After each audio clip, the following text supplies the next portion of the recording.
feels so good. Like, you know, again, the goal was to win, and I took 5th, which, again, there's always something to shoot for, but to be top American at the Boston Marathon and to run the 2nd fastest time on the Boston course of all time, like, that's special. And so I definitely have to let that sink in a bit and be proud of that. Thank you.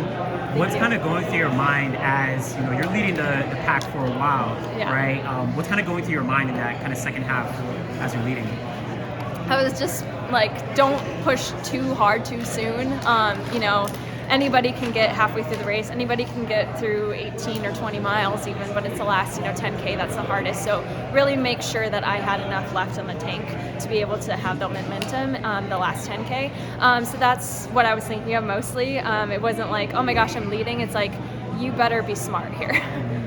And as you were, you know, kind of they start to separate a little bit. At that point, what's kind of going through your mind? Do you think you'll be able to catch them, or what's going through? I was hoping that, yeah, they just maybe had a surge and then would slow a bit. And the 2 girls in front of me did slow a bit, and I was able to catch them a little bit in the end, but just wasn't enough real estate to really catch them in the end. So, yeah, it was like I knew they would be able to throw down some 5.0s, and we're just not quite ready for that. And I know that I'll be there eventually, but this is, you know, my first Boston Marathon, and I really think that experience is everything. So hopefully I'll be able to, you know, throw down those 5.0s as well next time.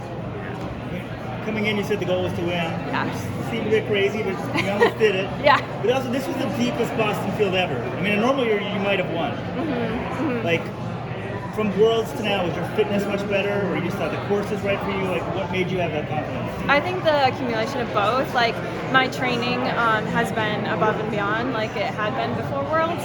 But also, like, Boston, I think, is just the perfect kind of race for me, just like that downhill. I can really get rolling, and I just have really strong legs, and I think just having, you know, a strong core and strong endurance just really helps on this kind of course. I think it's people that, you know, are a little more like time trialists that maybe aren't able to do as well here. But again, I want to be good at both. Like, I want to potentially break the American record in the fall if we can. So like I want to prepare for both, but this was a good step in the right direction, I would say. It was great. Yeah. So do you think in the fall, Chicago again, or possibly? you thought that far ahead, or Yeah, we're not sure which one yet, but again, like, we're just really excited about the progress that we've made and the momentum that we have now, and may as well ride that out as much as we can. And if you rank your marathons, is this your best? I'll have to let it sink in. I don't really know. It's still fresh. It's definitely the most fun that I've had in a marathon. Like, I felt so good the whole way, and like just the atmosphere was so much fun. Like, it's just such a different beast out here. Like, people are just insane out here. It was really cool. And what's the crowd yelling at you? They were chanting USA a lot, which was really cool to hear. Bates a lot, chanting Bates. I think I got a few marriage proposals out there too, so there's that, you know. But it's all fun, and a lot of my friends were out there, and a lot of them made signs, and some of them were in Dunkin' outfits, like Dunkin' onesies, Dunkin' Donuts, and so it was a good time seeing all of them out there. And as a kid, were you good at hills? Like, how did you know this course was made for you? Just because I loved cross country, I love the hills, but also just like I'm such a strong person. Like, I've done a lot of like lifting, and I've done skiing, Nordic skiing, so I've just built up a lot of like core strength and everything.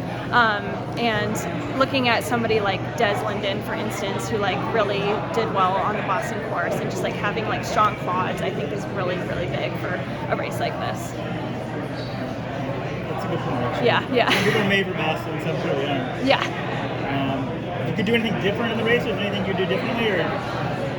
I still have to let it digest, but I think maybe in training, maybe we could work on those 5.0s a little bit more, having that finishing kick. But like, again, I don't think we really anticipated me having to throw down those times. So I think that's something that we can definitely work on. But in the race, I think my instincts took over, and I think I did exactly the right thing I needed to do. That wasn't the plan, but that's how it ended up. And I think I only did as well as I did because I stuck to my gut. What did Joe say to you afterwards?